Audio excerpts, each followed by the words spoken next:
군데를 먼저 찾아보고 오늘 주제 말씀을 드리겠습니다. 시편 139편 말씀입니다.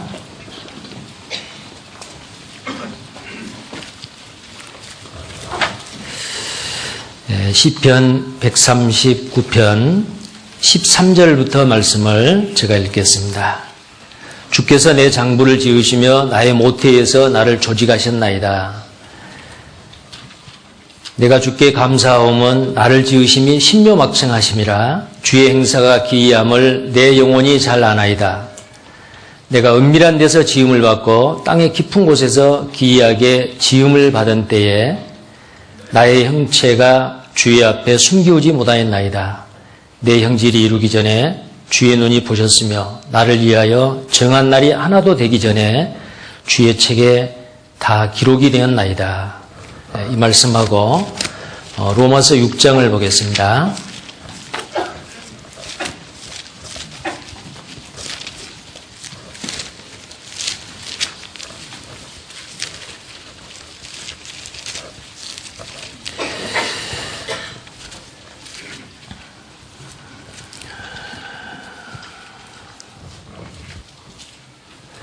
로마서 6장 12절부터 보겠습니다. 로마서 6장 12절부터입니다.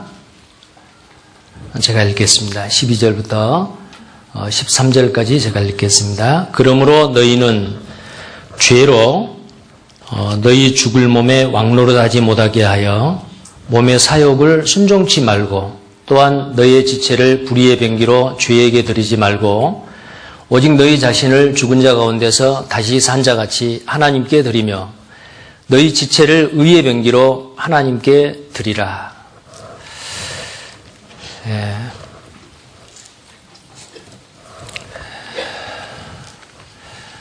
작년 12월 한 20일경에요. 12월 하순경에 이 주제를 숙제를 받았습니다.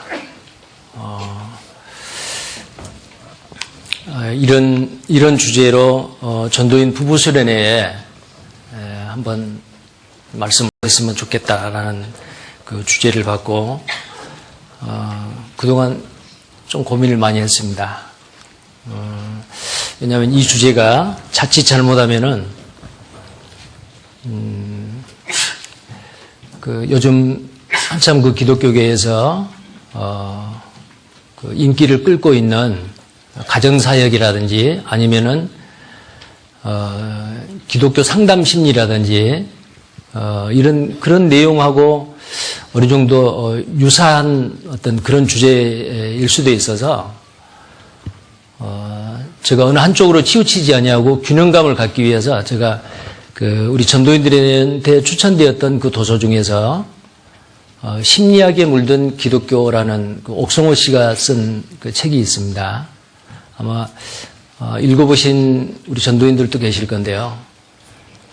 제가 처음 그 책이 나왔을 때 부흥과 개혁사에서 그 책이 나왔잖아요. 그 책을 처음 읽고 그 전에 제가 생활 집회할 때에 이 주제를 좀 다뤘었는데요. 물론 생활 집회는 저희 인천교회 자체 생활 집회였습니다. 그래서 그 책을 읽고 나서 굉장히 후회를 한 적도 있었습니다. 그래서 이번에 이 주제를 다시 보고, 그 책을 제가 2번 다시 읽었습니다. 3번을 읽었습니다. 이제 심리학에 물든 기독교라는 그 책을. 그래서 이 주제를 바꿀까라는 생각도 해봤습니다. 그런데 그 책을 3번을 읽고 나서 이 주제를 다뤄도 괜찮겠다라는 확신이 들었던 게 뭐냐면은, 요즘 기독교계에서 현대 심리학에 물든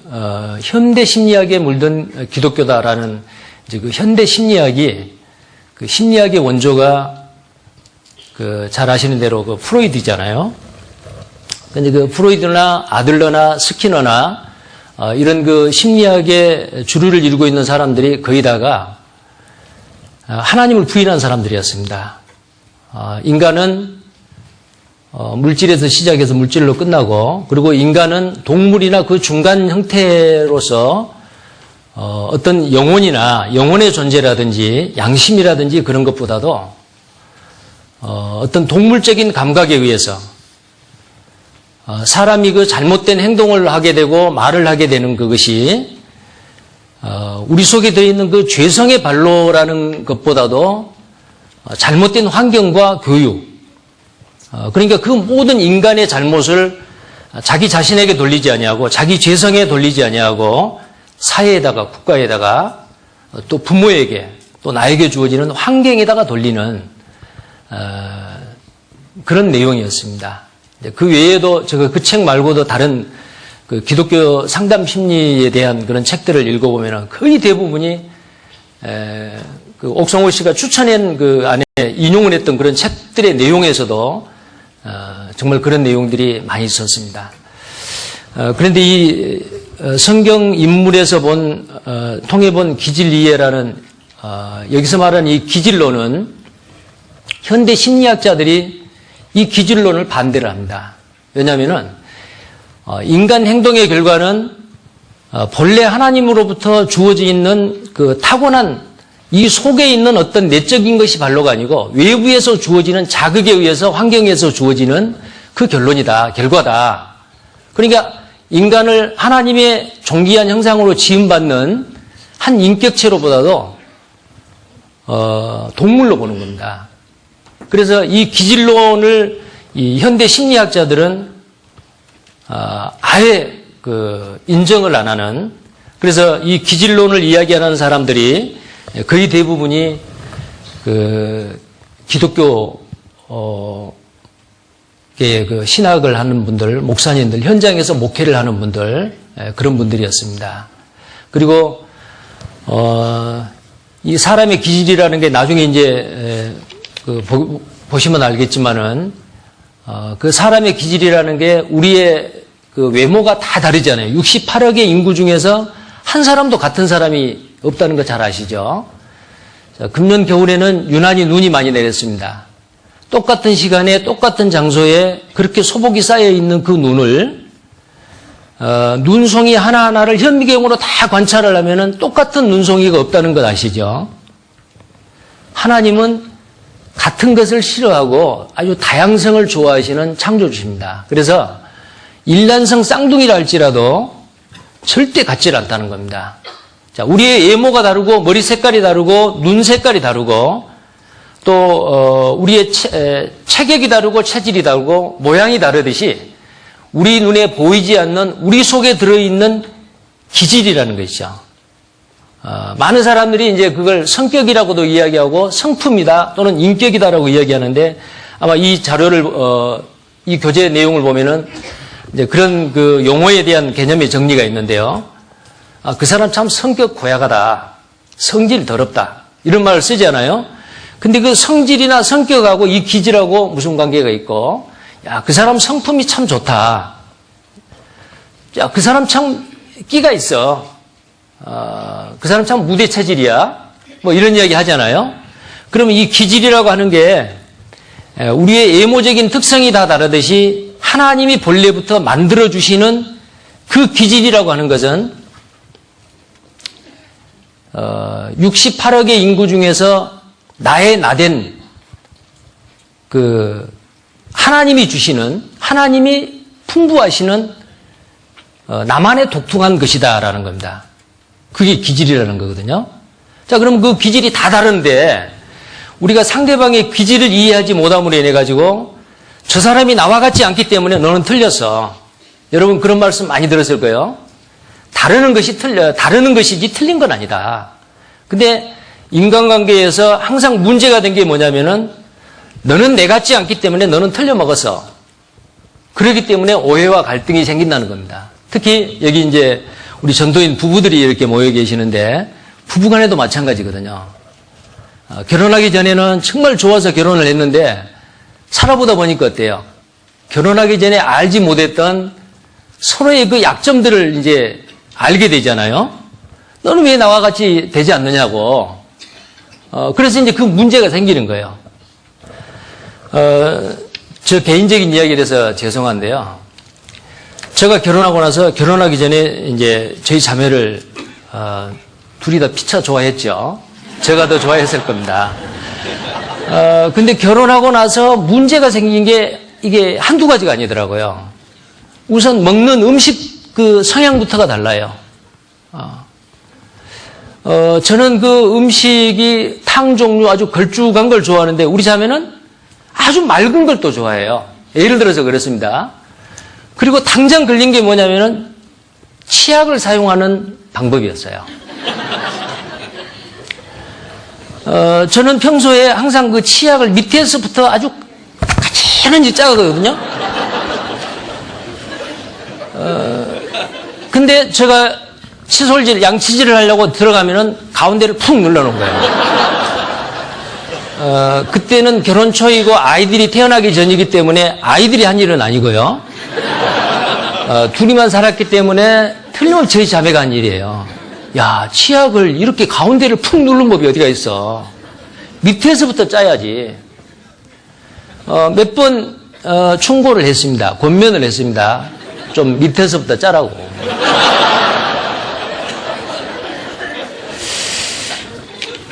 근데 그게 되지 않았어요. 그게 마음에 상당히 오랫동안 문제가 된 겁니다.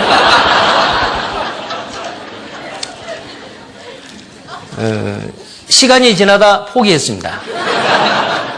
포기하다가 제가 그 생활 집회를 준비하기 위해서 이 기질에 대한 것을 이 책을 보다가 좋은 방법을 발견했어요. 아하, 치약이 그렇게 비싼 것도 아니고 그러니까 같은 걸 둘이 쓰려고 하지 말고 따로 쓰면 되겠다.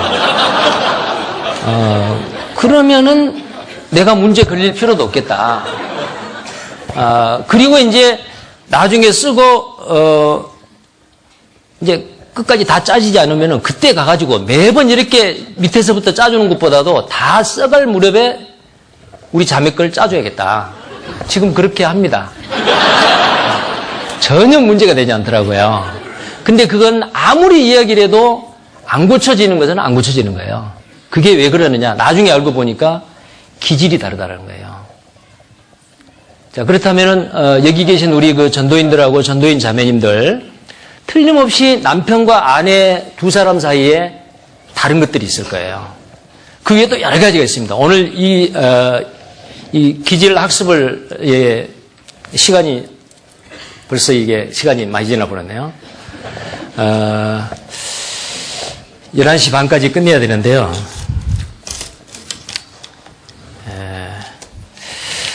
그 많은 부분이 우리가 서로 다르다라는 것을 알게 될 겁니다. 근데 다르는 것뿐이지 틀린 건 절대 아니에요.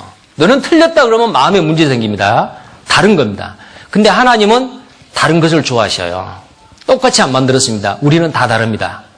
자, 그래서 이 기질에 대한 것을 오늘 이렇게 좀 한번 공부를 해서 실제 목회 현장에서 또 가정에서 부부 간에 아니면은 또 부모 자식 간에 또 형제 자매들과 전도인 사이에 또 형제 자매들과 형제 자매들 사이에 서로 다른 것이 나타났을 때 우리가 그 부분을 저 형제님이 저 자매님이 저런 행동을 하는 것은 저렇게 말을 하는 것은 하나님이 그런 기질로 저 사람 속에 만들어 주셨구나.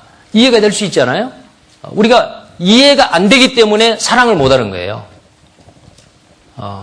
우리가 구원을 받는 것도 영생은 유일하신 참 하나님과 그의 보내신 자 예수 그리스도를 아는 것이다라고 했는데 알지 못하면 믿을 수가 없잖아요. 신뢰가 안 가잖아요. 그래서 정확하게 안다라고 하는 것은 아주 중요한 일입니다.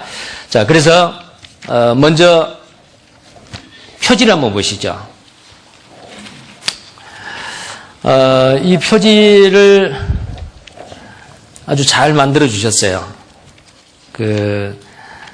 광주교회 문서선교부에서 부탁을 해서 만들었는데요.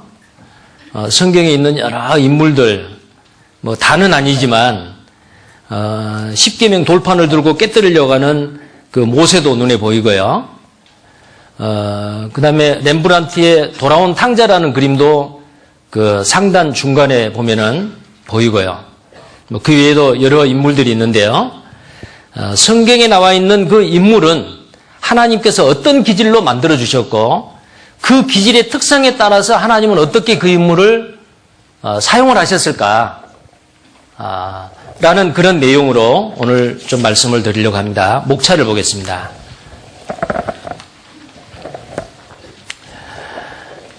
목차 서문과 그 다음에 그 로마 숫자 2번의 기질에 대한 일반적인 이해입니다. 기질이 무엇일까?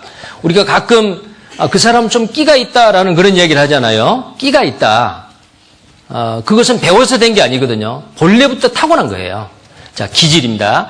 기질이 무엇인지. 그 다음에 아랍의 숫자 그 2번은 성격, 기질, 성품의 개념 정리, 성령과 기질, 기질 이론의 역사, 기질 이론과 현대 심리학. 그 다음에 로마 숫자 3번입니다. 기질 프로필, 자기 진단. 그러면 나는 어떤 기질인가? 라는 거죠. 그래서 기질 테스트 그 문항까지가 있습니다. 오늘 시간이 있으면 이 부분까지 이 시간에 그냥 해보고 싶은데요.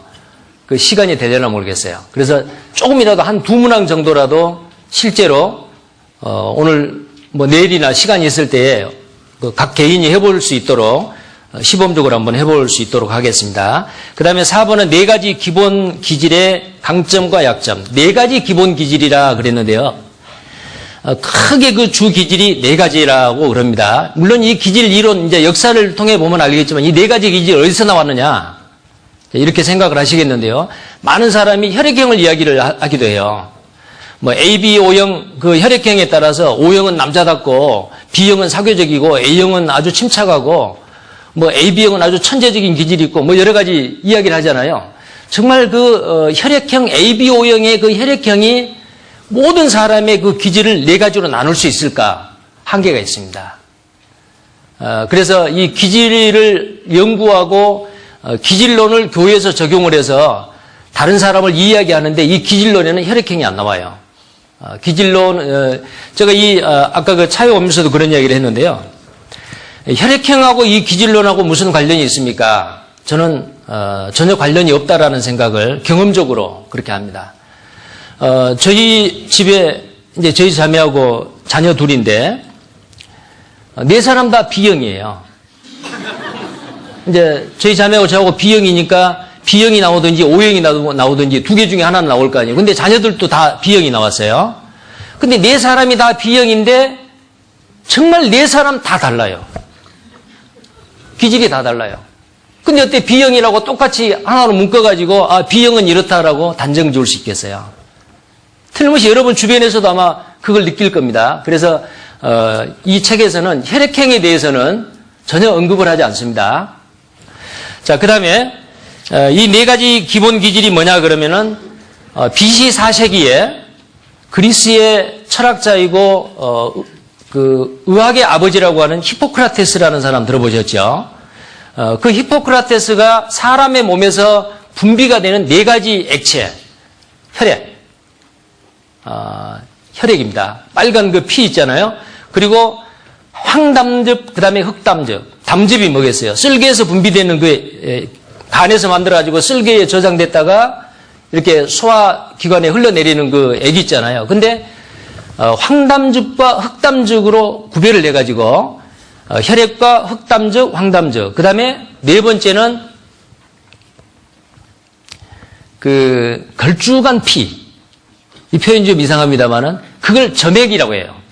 자, 이 점액질, 이 네 가지의 네 가지의 액체가 우리 몸에서 분비되는 양에 따라서 황담즙이 많이 분비된다. 흑담즙이 많이 분비된다. 황담즙이 많이 분비되면은 담즙질. 흑담질이 많이 분비되면은 우울질. 그 다음에 혈액이 많이 분비가 되면은 다혈질. 그 다음에 걸쭉한 피가 많이 분비되면은 끈끈한 점액질. 이렇게 분류를 한 거예요. 그것이 이 기질 이론의 역사가 가장 긴 거예요. 이것을 이 기독교에서 기독교는 어떤 그 많은 사람들이 모여서 함께 어우러서 교제를 하는 어떤 그 기독교 역사 가운데서 교회 역사 가운데서 그렇잖아요. 그런데 똑같이 하나님을 믿고 똑같이 성령으로 구원받았다는 사람들이 서로 다투고 서로 갈등하고 오해하고 이게 왜 그러느냐 그런 거예요. 이것을 어떻게 해결해 보자라는 생각에서 이 기질 이론을 히포크라테스가 말한 4가지 기본 기질 이론을 더 발전시키고 더 연구해가지고 이걸 실제로 교회에서 적용을 해보니까 굉장히 큰 도움이 되더라는 겁니다. 서로를 이해하는데, 그리고 행동의 변화를 일으키는데 굉장히 도움이 되더라. 물론 그것은 어떤 인간적인 이론이나 훈련에 의해서 변화되는 것이 아니고 이 기질에도 강점이 있고 약점이 있는데 이 기질의 약점을 성령의 능력으로 말미암아, 정말 성령의 능력으로 말미암아 변화가 되는 거예요. 이것은 이제 이 성경과 접목을 해가지고 그 연구하는 분들이 많이 있습니다. 그런 내용들입니다. 4가지 기본 기질.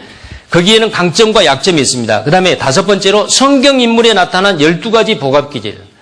자, 12가지만 이렇게 이야기를 했는데요.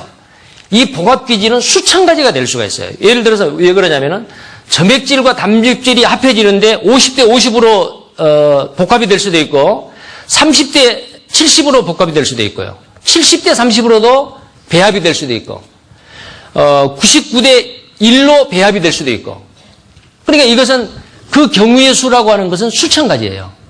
어떻게 보면은 수십억이 될 수도 있습니다. 그러니까 아무리 기질적으로 유사하다 하더라도 똑같은 사람은 이 세상에 없다는 거예요. 근데 그 모든 것을 예를 들어서 69억의 기질을 만약에 연구를 한다. 얼마나 복잡하겠어요. 애우기도 힘들고 기억하기도 힘들고. 그래서 여기에서는 12가지의 기본 기질 4가지하고 12가지의 그 복합 기질을 우리가 살펴봄으로 인해서 틀림없이 그 12가지 기질에는 앞에 주기질이라는 게 있거든요. 4가지 기질이 반드시 앞에 있는데 그 주기질의 특징을 알게 되면은 이 사람이 어떤 사람이다. 우리가 그 외모적으로 나타나는 얼굴 색깔이라든지 아니면은 그 체격이라든지 이런 것은 잘 알잖아요. 10길 물 속은 알아도 한 길 사람 속은 모른단 말이 있잖아요. 사람의 그 속마음은 모르는 거예요. 그런데 그 사람이 밖으로 나타나는 행동으로 말미암아 그 사람 속에 하나님이 만들어주신 그 기질이 무엇이다라는 것을 알게 되고 이해가 되면은 그 사람을 미워할 수 없고 그렇구나 이해가 되는 거거든요. 자, 그래서 이 12가지 복합 기질을 우리가 살펴보겠고요. 그 다음에 6번째로 한 장을 넘기시면 다른 기질과 함께 지내려면 주기질입니다. 12가지를 다 얘기하지 않냐고 다혈질이 주기질인 사람하고 만약에 부부가 되었다. 아니면 내 자녀가 다혈질이다. 나는 그렇게 같이 사는데 나는 담즙질이다. 그럼 이 사람을 어떻게 대하고 살아야 될까? 자, 이것도 필요하겠잖아요. 자, 그런 부분도 충분하지는 않지만 4가지를 이렇게 한번 살펴보도록 하고요. 그 다음에 7번째로 결론과 참고문헌으로 이렇게 구성이 되어 있습니다. 책이 비록 한 60 마지막 페이지가 61페이지인데요. 61페이지 페이지 수는 아주 짧지만요. 제일 뒤에 보면은 그 참고문헌에 보면은 이 책을 거의 다 봤습니다. 제가 여기에서 다 맞는 것도 아니고요. 또 이 기질이 절대적인 것도 아니에요. 버릴 건 버리고 우리가 짧은 시간 안에 정말 이 책을 다 이렇게 모두 다 읽어볼 수는 없잖아요. 그래서 짧은 시간에 개략적으로 가장 중요하다고 생각되는 부분을 요약을 하는데 시간이 좀 많이 걸렸습니다. 그래서 이 책이 우리 전도인들한테, 전도인 자매님들한테 조금이라도 도움이 됐으면 좋겠다라는 그런 마음으로 한번 살펴보겠습니다. 먼저 서문을 보죠. 서문을 보겠습니다. 쭉 읽어가다가 설명이 필요한 것은 제가 보충 설명을 하고요. 그렇지 않으면은 쭉 읽는 것만으로도 상당히 도움이 될 거라고 확신을 합니다. 서문 5페이지입니다. 요한복음 13장 34절에 새 계명을 너희에게 주노니 서로 사랑하라. 내가 너희를 사랑한 것 같이 너희도 서로 사랑하라. 서로 사랑하기 위해서는 서로를 이해해야 한다. 우리는 서로 틀린 존재가 아니라 서로 다른 존재다. 서로 사랑하고 평화롭게 사는 길은 첫째 내가 어떠한 사람인가를 아는 것이고 둘째 나와 함께 사는 사람이 어떠한 사람들인가를 아는 것이다. 이는 사람의 기질을 알면 그들의 행동을 이해할 수 있다. 서로를 알면 오해가 사라지고 서로의 약점을 서로의 강점으로 보완할 수가 있다. 그 사람이 그렇게 행동하는 데는 이유가 있다. 부모에게 물려받은 기질만큼 인간 행동에 깊은 영향을 미치는 것이 없다. 가장 큰 영향을 미치는 것이 바로 이 기질입니다. 세상에 태어나기 10개월 전인 임신 당시에 이미 우리의 기질을 결정하는 부모의 유전자와 염색체가 우리의 태도와 행동과 감정적인 반응 등을 결정하는 주 요인이 된다. 오늘날 대부분의 사람들은 그들의 행동에 미치는 기질에 막대한 영향을 전혀 의식하지 못하고 있다. 그래서 기질과 협력하고 기질을 사용하는 대신 자기 자신과는 전혀 상관없는 다른 누군가를 만들어내려고 애를 쓴다. 그것은 인격적으로나 하는 일에 있어서 여러 가지 장애를 불러올 뿐 아니라 가족들에게도 좋지 않은 영향을 미치고 대인관계를 망치게 만들기도 한다. 또 많은 사람들이 나 자신이 싫어, 나 자신을 알 수가 없어 라고 말하는 이유가 되기도 한다. 사람들이 자기 기질의 기본 유형을 알게 되면 어떤 일이 가장 적합할지, 다른 사람들과 어떻게 지내야 하는지, 주의해야 할 약점은 어떤 것들인지, 어떤 배우자와 결혼해야 하는지, 이미 결혼한 배우자와의 삶의 효율성을 어떻게 높일 수 있는지 등을 파악해낼 수 있을 것이다. 이런 목적을 두고 이 기질 학습을 하겠습니다. 자, 6페이지입니다. 6페이지 기질에 대한 일반적인 이해입니다. 자, 그러면 기질이 무엇인지를 분명히 개념 파악을 하셔야겠죠. 기질이란 무엇인가? 기질은 영어로 temperament입니다. 여기에 이제 그 성격, 기질, 인품 이런 게 있잖아요. 자, 이런 부분에 대해서 영어로도 이렇게 구별을 해놨는데요. 기질은 temperament. 하나님께서 우리의 부모를 통하여 각 사람에게 부여하신 유전적 특성이다. 하나님이 부여해 주신 겁니다. 기질은 우리의 모든 행동에 무의식적으로 영향을 끼치는 타고난 특성들의 조합이다. 이러한 특성들은 유전적 요인에 따라 유전자를 통해 전해지고 수태시에 결정된다. 눈에 보이지는 않지만 기질 특성의 배열은 눈이나 머리 색깔, 덩치만큼이나 예측 가능하다. 사람은 사교적이고 외향적이거나 또는 수줍음을 타거나 내성적으로 만드는 것도 기질이다. 같은 부모에게서 낳는데도 성향이 전혀 다른 형제를 볼 수 있을 것이다. 형은 예술 분야에 빠져드는가 하면 동생은 스포츠나 돈벌이에 관심을 갖는다. 사소한 일에도 불끈 화를 내는 사람이 있고 걱정하거나 두려워하는 사람이 있다. 이런 성향들은 분노나 두려움의 성향을 가진 특성이나 기질을 물려받았기 때문이다. 우리는 기질로 인해 다른 사람과 구별되고 자기 자신의 특징을 갖는다. 같은 시간에 같은 장소에 소복이 내리는 눈송이 하나하나 모두를 하나님이 다르게 만드셨듯이 하나님은 모든 인간에게 각자의 기질을 주셨다. 기질은 행동을 좌우하는 보이지 않는 힘이다. 물론 기질만이 우리 행동에 영향을 미치는 것은 아니다. 부모의 사랑, 도덕적 성품의 개발, 충격적인 경험, 교육, 내적 동기, 어린 시절의 가정생활 등도 고려해야 한다. 그러나 기질이 한 사람의 삶에 큰 영향을 미칠 뿐 아니라 체형이나 눈빛깔이나 다른 신체적인 특성들처럼 평생 동안 우리를 떠나지 않기 때문이다. 그러므로 기질은 한 사람의 삶에 영향을 미치는 행동이나 행동 양식을 이해하는 데 필요한 폭넓은 지침을 제시해준다. 기질을 배워서 얻는 가장 큰 유익은 자신의 강점과 약점을 발견하고 하나님의 도우심으로 약점은 극복하고 강점은 극대화할 수 있다는 것이다. 자, 좀 빨리 읽었는데요. 감이 잡히십니까? 네, 기질은 이런 것이구나. 하나님이 우리에게 주시는 거구나. 이건 내가 배워서 된 것도 아니고 훈련받아서 된 것이 아니고 하나님이 각 사람의 그 독특한 그것을 하나님이 각 사람에게 다 다르게 주신 우리 속에 있는 어떤 내적인 요인이다. 그 조합이다라는 거죠. 자, 그 다음에 두 번째. 그러면 성격하고 기질하고 성품, 인격의 그 차이는 뭐냐라는 겁니다. 자, 성격은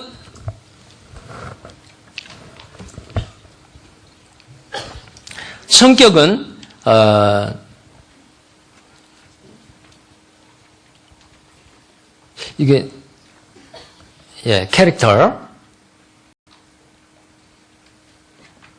인간관계에서 표면에 나타나는 태도를 말한다. 즉 성격은 기질과 인격의 외적으로 표현된 것이다. 자, 이 말씀은 뭐냐면요. 우리 속에 있는 이 기질과 그 다음에 어떤 교육이나 종교의 영향으로 인해서 그 기질의 장점이 개발되고 약점이 보완되고 극복을 해가지고 이 속에서 어떤 인격이 되는 거예요.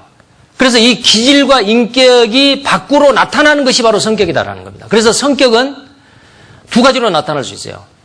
그 사람 성격이 좋다, 나쁘다. 밖으로 나타나는 겁니다. 외적인 표현이라는 겁니다. 두 번째 줄 그 가운데입니다. 기질을 성격의 하부 구조다. 기질을이 아니고 기질은입니다. 기질은 성격의 하부 구조다. 성격은 의지적 반응이기 때문에 후천적이고 기질은 생리적이기 때문에 선천적이다. 성격은 다양하다. 다양한 성격은 좋은 성격과 나쁜 성격으로 나눠진다. 성격은 기질과 인격을 표현하기 때문에 한 개인을 가장 잘 나타내준다. 그 사람의 성격은 그가 실제로 어떤 사람인지 보여준다. 성격은 기질이 변화한 것이 아니라 개인의 관심에 따라서 방향이 설정된 것이다. 따라서 성격은 한 개인의 생활 방식이라고 볼 수 있기에 기질과 성격이 일치하지 못하면 이중인격을 형성하게 된다. 사람은 자기 기질과 인격을 위장할 수 있다. 바람직하지 못한 인격이라도 위장하면 훌륭한 성격으로 나타날 수 있다. 그러나 가면을 쓰고 있는 것은 피곤한 일이다. 그는 스스로 속이는 사람이 된다. 이러한 이중성은 정신적이고 영적인 혼돈의 원인이 된다. 기질이 그대로 나타나는 성격은 다루기 쉽지만 기질과 성품의 가면을 쓴 이중적인 성격은 까다롭기 그지없다. 성격은 어떻게 변화시킬 수 있을까? 성격은 외면에 나타나는 것이지만 성격 변화는 내면에서 시작이 된다. 성령의 능력을 힘입어 신앙적인 훈련만으로 가능하다. 주어진 기질을 인정하고 기질의 강점에 감사하고 단점이나 약점, 서로 이렇게 혼돈해서 썼는데요. 약점, 단점, 기질의 약점을 극복하여 탁월한 성격을 선택해야 된다. 자, 성격은 한마디로 밖으로 드러나는 거예요. 안에 있는 그 사람이 무엇을 생각하는지 그걸 가지고 그 사람 성격을 전혀 알 수 없습니다. 그 사람이 밖으로 나타난 행동이나 말을 통해서 그 사람 성격이 좋다, 나쁘다. 근데 어떤 사람은 그 성격이 좋게 나타날 수도 있어요. 그게 이제 모순이고 가면을 쓸 수가 있다는 겁니다. 자, 그 다음에 두 번째 성품 혹은 인격, 퍼스널리티인데요. 성품 혹은 인격, 성품이나 인격은 같은 말입니다. 성품은 사람의 참모습이다. 성품은 인간의 기질을 선용하시는 하나님의 방법이다. 좋은 성품은 각 기질의 장점을 발전시키고 단점을 보완한다. 성품은 지정의로 이루어진다. 이 세 가지가 바람직한 균형을 이룬 것이 좋은 성품이다.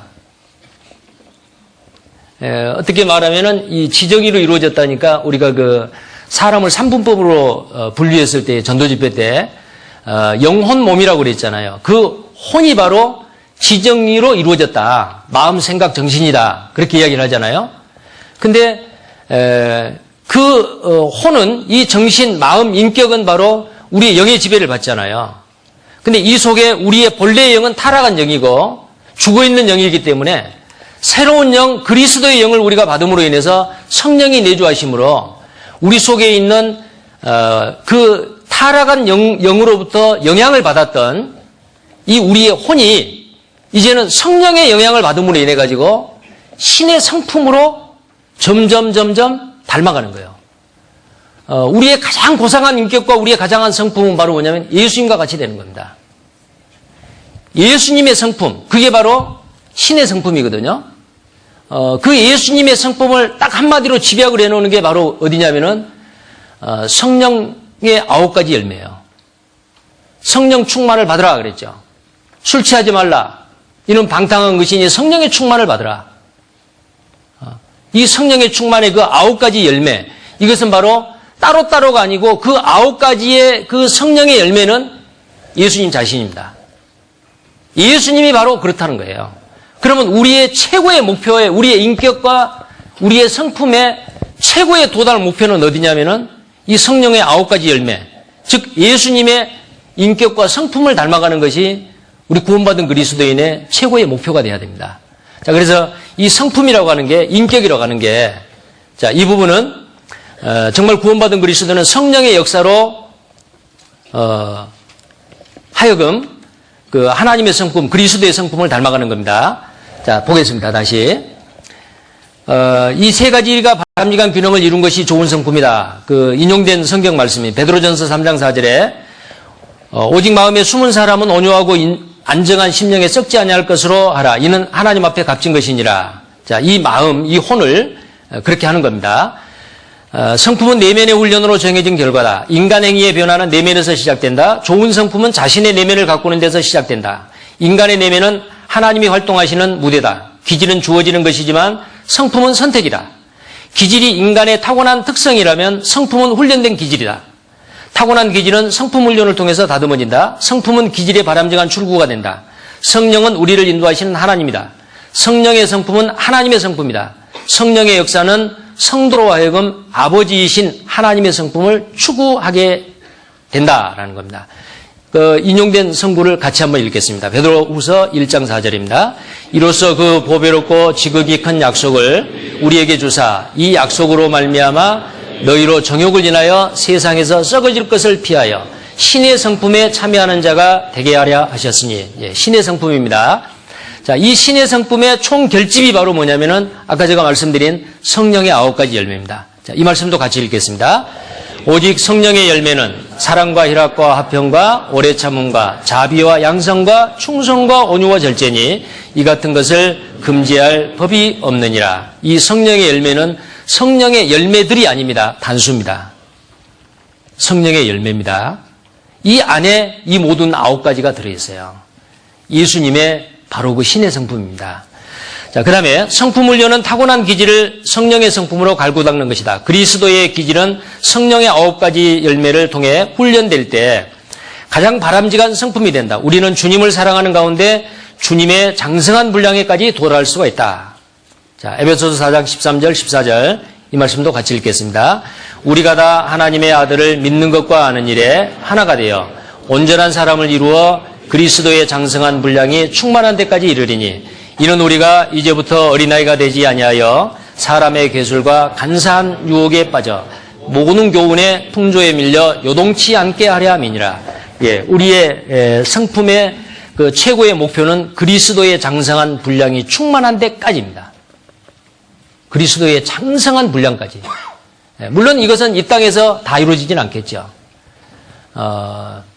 이 땅에서 우리의 그 옛된 죄성들이 성령의 다스림으로 그게 다스려지고 깎여서 점점점 예수님의 성품으로 닮아가는데 예수님 공중재림하실 때 우리는 주님과 같이 변할 것입니다.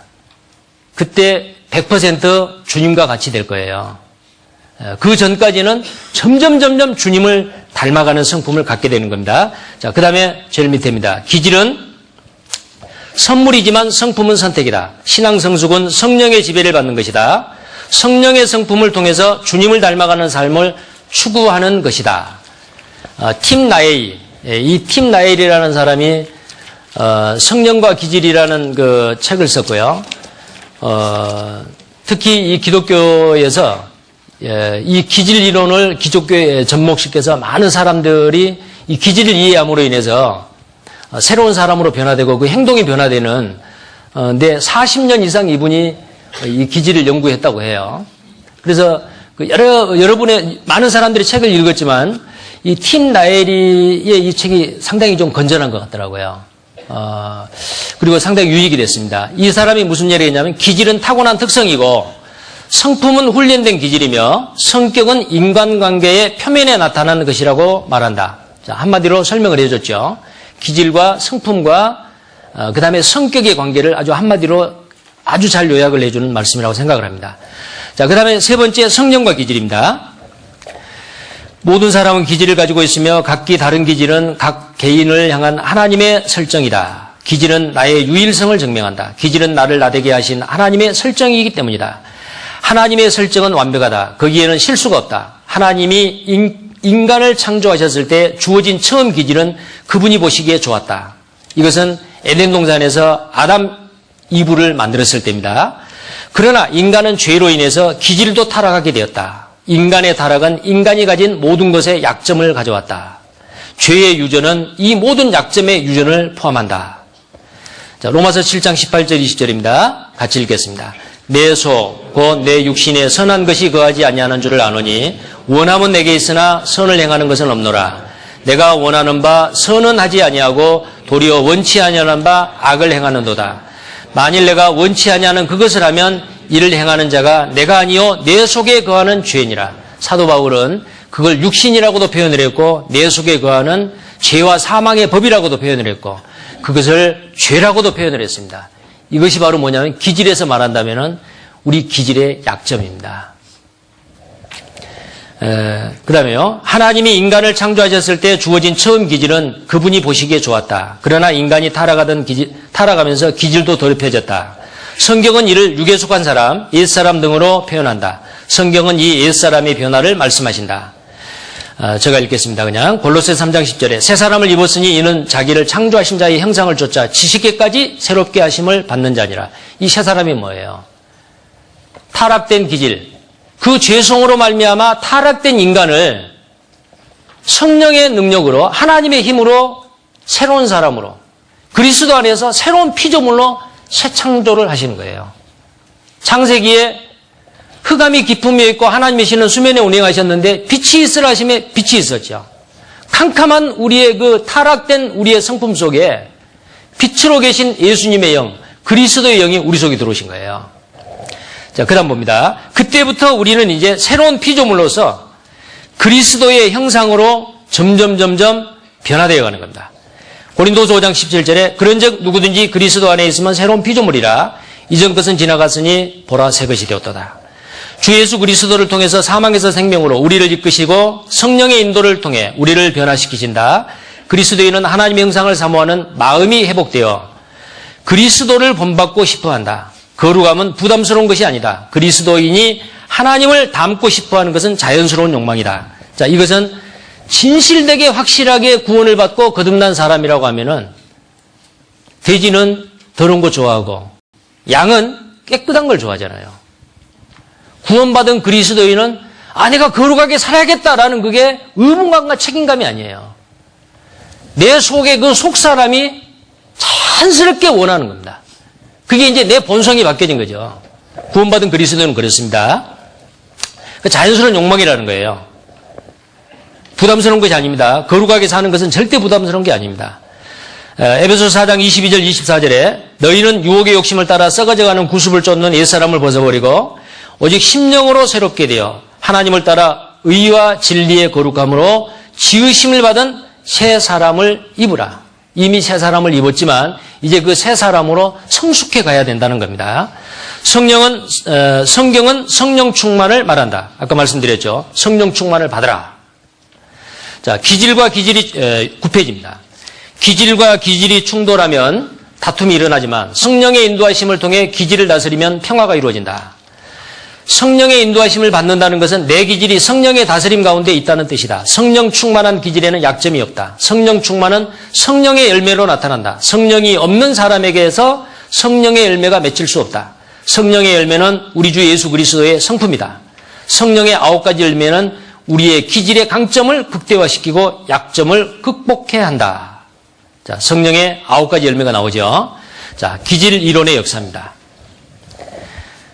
자, 그래서 이제 이 기질에 대한 어떤 그 개념 정리가 되셨으리라고 생각을 합니다. 물론 성경에는 그런 표현이 없지만은 아까 제가 서두에 말씀드릴 때에 시편 139편 13절 이하에 12절 이하의 말씀을 쭉 읽었잖아요. 내가 태어나기 전에 하나님은 우리의 형질을 다 만드셨어요. 그 형질이라고 하는 게 이 육신적인 어떤 유전적인 DNA뿐만이 아니에요.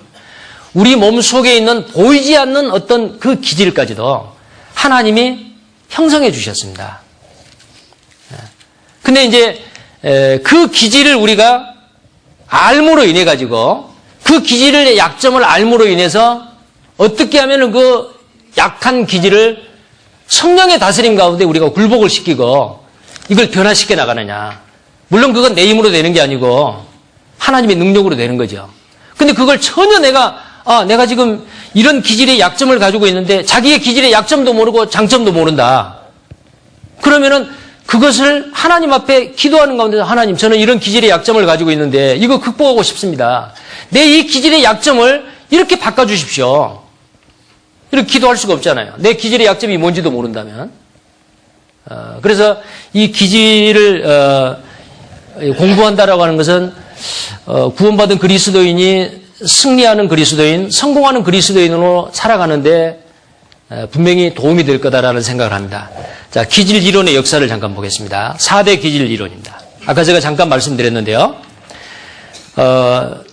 온가로 1번 의학의 아버지 히포크라테스, BC 4세기 정도의 그 사람이죠. BC 4세기에서 5세기. 인간의 기질이 몸속에서 분비하는 체액의 결과라고 생각했다. 피, 흑담적, 황담적, 점액과 같은 네 가지 체액이 다혈질, 우울질, 담즙질, 점액질의 기질로 만든다고 했다. 근데 그 이후에 BC 200년경에 한 100년 내지 200년이 지나고 난 다음에요. 그리스의 의사 갈레노스라는 사람이 4대 기질의 장단점에 대해서 자세한 목록을 작성을 해줬어요. 이 기질 이론의 가장 오랜 역사가 바로 이 히포크라테스의 4대 기질입니다. 자, 그 다음에 세 번째로 알렉산더 화이트라는 영국 국교의 목사가 히포크라테스의 4대 기질 구분을 처음으로 기독교 신앙에 적용한 사람입니다. 그는 교회 안에서 성도의 바람직한 인간관계를 이해하기 위해서 기질을 가르치기 시작했는데 그때부터 기질 연구가 활발하게 진행이 되었습니다. 자, 그 이후에 1920년에서 30년대에 미국 콜롬비아 대학 윌리엄 말스톤이라는 교수가 히포크라테스의 4대 기질 이론을 바탕으로 DISC 모델을 개발했어요. 자, 약간의 차이는 있지만은, DISC 그 설명이 되어 있죠. 이렇게 구분을 짓는데, 이게 이 히포크라테스의 4대 기질과 아주 유사합니다. 그 다음에 다섯 번째로 할레스비라고 하는 노르웨이 신학자가 기질과 기독교라는 신앙이라는 그 책에서 4대 기질에 대한 이 책은 사람마다 다른 약점에 시달리는 이유에 대해서 새로운 시각을 갖게 해줬습니다. 할레스비는 각 사람이 타고난 기질로 인해서 성향이 결정된다고 말을 합니다. 그 다음에 제가 아까 말씀드린 팀 나일이라고 하는 미국의 신학자는 성령과 기질을 이라는 그 책을 영어권에서 썼습니다. 그리고 그리스도인들을 위한 최초의 기질 관련서인데요. 이 책 이후에 성경 인물에 대한 연구서 변화된 기질을 썼고요. 기질이라는 유구한 개념을 기독교 공동체에 대중화시키는데 아주 공헌을 했던 사람입니다. 근데 제가 다른 책들을 이렇게 보는 가운데 그러면 서양에서 말하는 히포크라테스 4대 기질과 비슷한 게 우리 동양에도 있었을까? 문헌을 찾는 가운데서 한국에서도 그게 있었어요. 여기 보면은 한국의 그 사상체질이라는 거 아시죠? 이재마 선생의 동의수서 보원이라고 하는 그 책에 인간은 누구든지 태소, 음양의 네 가지 체질을 벗어날 수가 없다고 한다. 그것은 태소, 음양이니 장부가 모두 고르게 이루어지지 않아서 서로 간에 기운의 차이가 있다는 것이다. 모든 인체나 사물의 생리가 에너지의 방향은 높은 곳에서 낮은 곳으로 흐르고 차고 넘치는 곳에서 부족한 곳으로 흐른다는 것이다. 그 에너지의 흐름에서 인체의 모든 생리력을 생명을 존속하게 된다. 에너지의 편차로 생명력이 존재하듯이 체질도 그 편차로 사람의 몸을 존속시킨다. 동양의학에서 보는 체질은 음부장기의 기운의 편차에 기인한다. 음부장기인 오장육부의 생리인 기능항진과 기능저하를 장기의 크고 작음과 강약의 근간을 두고 체질 분류의 가능성을 임상과 철학적 논중에서 발전시켜온 것이 동양의 체질 이론인데 이와 같은 네 가지 체질은 대표적으로 소양인, 태양인, 소음인, 태음인. 아마 이런 한의사 병원에 가가지고 아마 여러분들이 이런 자기 체질을 검사해 본 사람들이 있을 겁니다. 그 외에도 경희대학교 권도원 박사가 개발해 놓은 8체질도 있고요. 근데 그런 내용에도 보면은, 체질에 따라서 약을 지어주고 체질에 따라서 침을 주고 체질에 따라서 병을 고치는데 그 체질에 따라서 사람의 성격이나 그 기질이 다르다라고 이야기를 합니다. 근데 놀라운 것은 동양이나 서양에서 사람의 체질을, 기본적인 체질을 네 가지로 나누었는데 약간의 차이는 있지만은 이재마 선생이 이야기라는 이 사상체질하고 히포크라테스가 말하는 그 네 가지 기질이 아주 유사합니다. 자, 그 다음에 있는 여러 가지 기질 연구 이론들이 있는데요. MMPI라든지 MBTI라든지 TJTA, WAIS, 여러 가지가 있습니다. 이것은 참고로 한번 읽어보시길 바라고요. 방가로 3, 11페이지. 가장 유용한 4대 기질 이론 팀 나엘의 의견. 여기는 한번 읽어보겠습니다. 기질 이론은 인간 행동에 대한 최종 해답이 아니다. 예, 이게 절대적인 것은 아닙니다. 그러나 지금까지 고안된 모든 행동 이론 가운데 4대 기질론은 사람들의 행동 방식과 그들의 주된 약점들에 대해 가장 유용한 설명이다. 성경과 4대 기질론을 병행하여 활용한다면 어느 이론보다도 사람들에게 큰 도움을 줄 수 있다. 프로이드 이론에서부터 MBTI 16가지 성격 유형에 이르기까지 다양한 행동 이론들 가운데 이 4대 기질론이 가장 뛰어나고 이해하기 쉬우며 자기 개선에 활용하기 쉬운 이론이라고 본다. 그렇게 여기는 데는 몇 가지 이유가 있다. 첫째, 더 쉽고 4대 기질론에서는 행동을 설명하는 4가지 이름만 익히면 된다. 4가지 기질을 섞으면 12가지의 복합 기질 조합이 나온다. 아까 그 4가지 기질 외우셨어요? 다혈질, 그 다음에 담즙질, 그 다음에 점액질, 그 다음에 우울질입니다. 근데 이게 정말 우리가 지금까지 계속해서 다른 사람을 이렇게 평가를 할 때 우리가 입버릇같이 해왔던 얘기야. 아, 그 사람 다혈질이야. 화를 잘 내고 뭔가 그냥 열성적으로 하면 아, 그 사람 다혈질이야 그러잖아요. 그리고 어떤 사람은 겁이 없고요. 그냥 불효도처럼 막 일을 해치우려고 하는 사람. 아, 그 사람 담이 커. 그러죠? 담즙질이 틀림없습니다. 그리고 어떤 사람은 아, 그 사람 굉장히 아주 느리고 게으르고 일을 빨리빨리 하는 거 굉장히 아주 끈적끈적하고 느리다. 점액질이야. 그리고 이 점액질은 굉장히 평화를 좋아해요. 아주 평화주의예요. 다른 사람하고 절대 안 다퉈요. 그 다음에 마지막으로 그 우울질은요. 정말 말 그대로 우울해요. 완벽주의예요. 아주 세밀해요. 치밀합니다. 그 사람은 도표와 그래프를 좋아해요. 뭔가 미리 이해가 되지 않고 논리적이지 않는 것은 절대로 행동을 하지 않습니다. 자, 이런 사람이 바로 우울질인데 그런 아주 치밀하고 논리적이고 완벽한 그런 기질 때문에 자기에 대한 기대가 커요.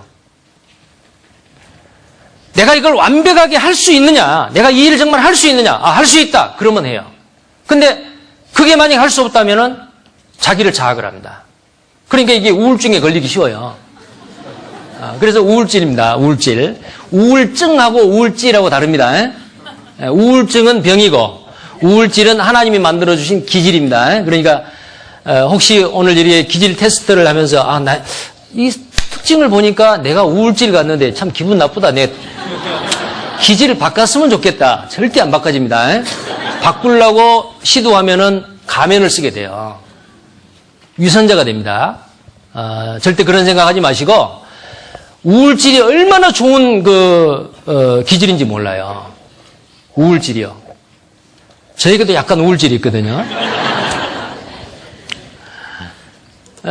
만약에 우울질이 없다면 과학이 발달하지 않습니다. 우울질이 없다면 예술이 발달하지 않습니다. 우울질이 없다면 새로운 문명의 이기의 발명품이 만들어지지 않습니다. 자, 우울질이 그 독특한 창의성을 개발해서 그 우울질들은 아주 천재적인 어떤 그런 성향이 있습니다. 그래서 우울질이 창조해가지고 창의적으로 만들어 놓은 제품을 담즙질이 공장을 만들어가지고 생산을 합니다. 그러면 이 사교적인 다혈질이 물건을 팝니다. 그러면 느리고 평화적이고 하는 점액질이 그 물건을 사서 누리고 살아요. 그러니까 이 4개의 기질을 갖는 사람들이 한 사람도 필요 없는 사람이 없는 거예요. 그러니까 오늘 예를 들어서 기질의 장점, 기질의 강점을 이렇게 쭉 보고 야 좋다. 그러다가 기질의 단점을 보면 아, 나 이 기질 안 하고 싶은데 혹시 그렇게 생각할 수가 있을 거예요. 근데 하나님이 우리 속에다가 심어준 이 기질은 단점은 극복할 수가 있지만은 그 본래 타고난 부모로부터 타고난 하나님이 만들어주신 그 기질은 바꿀 수가 없는 거예요. 피부 색깔을 바꿀 수 없듯이 구수인이 그 피부를 검은 피부를 하얗게 할 수 없듯이 바꿀 수가 없는 겁니다. 혹시 마음에 들지 않더라도 포기하십시오. 포기하셔야 됩니다. 자, 그리고 그 다음 보겠습니다.